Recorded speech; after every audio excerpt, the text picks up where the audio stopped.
పాలు నెయ్యి కలిపి నేను ఇంట్లోనైతే రవ్వ లడ్డు చేసుకున్నానని చెప్పాను కదా, అవి ఎలా చేసానో చూపిస్తాను రండి. ఫస్ట్ అయితే నేను కరాచీ రవ్వ 1 కేజీ తీసుకున్నాను అనమాట. అదే తెల్ల రవ్వ అంటారు కదా, అది తీసుకున్నాను. పాలు వచ్చేసి 1/2 లీటర్ తీసుకున్నాను. పంచదార వచ్చేసి 1/2 కేజీ తీసుకున్నాను అనమాట. డ్రై ఫ్రూట్స్ వచ్చేసి ఒక్కొక్కటి 20 రూపీస్ ప్యాకెట్లు ఒక 2 తీసుకున్నాను.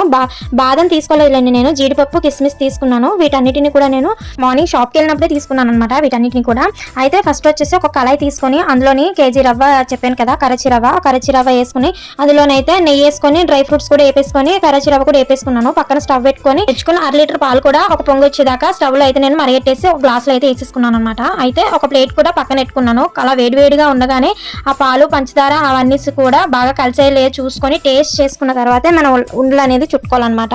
నేనైతే కరెక్ట్ కొలతలతో తీసుకున్నాను కాబట్టి నాకైతే అన్ని కరెక్ట్ గా సరిపోయాయి. అందుకని చెప్పేసి నేనైతే ఆ వేడివేడిగా పాలు పోసుకొని అయితే లడ్డులు అయితే చుట్టేసుకున్నాను. నేను మొత్తం 42 లడ్డులు అయితే చుట్టాను. కరెక్ట్ గా కుదిరింది. నెయ్యి పాలు అన్ని కూడా పర్ఫెక్ట్ గా వచ్చాయి. లడ్డు తింటుంటే మధ్యలో జీడిపప్పు తోడుతూ టేస్ట్ అయితే అదిరిపోయింది.